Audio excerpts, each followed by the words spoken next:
தேவ பிள்ளைகளுக்கென்று தேவன் வைத்திருக்கிற அந்த ஆளுகையை, அதிகாரங்களை நாம் சரியாய் அறிந்து கொள்ளுகிற போது ஆண்டவர் நம்மை அழைத்த அழைப்பையும் நோக்கத்தையும் சரியாய் நாம் நிறைவேற்ற முடியும். அதிகாரத்தை கர்த்தர் கொடுத்திருக்கிறார். போன்னு சொன்னா போன்னு சொல்றாரு.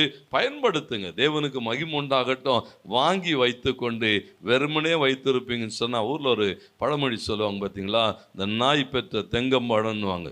இந்த நாய் தேங்காய் வாங்கி வச்சுன்னு உருட்டிக்கினே இருக்கும். ஒன்றுத்துக்கு என்ன செய்யாது, அப்படியே உருட்டிக்கிட்டே இருக்க வேண்டியதுதான். கிட்ட தான் இருக்கும். ஆனால் அதனால அதுக்கும் பிரயோஜனம் கிடையாது, மற்றவங்களுக்கும் பிரயோஜனம் கிடையாது. காயம் கட்டப்பட வேண்டியவர்களை காயம் கட்டுங்க. தேவைகளோடு கூட இருக்கிறவர்களுடைய தேவைகளை சந்திங்க. கர்த்தர் நம்மை அதிகாரப்படுத்தி இருக்கிறார். அதிகாரம் உள்ளவர்களாக நாம் நிற்கிற போது கர்த்தர் நம்மோடு கூட இணைந்து கொள்வார். சத்துருடைய ராஜ்யம் அழிக்கப்படும். தேவனுடைய ராஜ்யம் தேசத்திலே பலமாய் எழும்பும். அல்லேலூயா.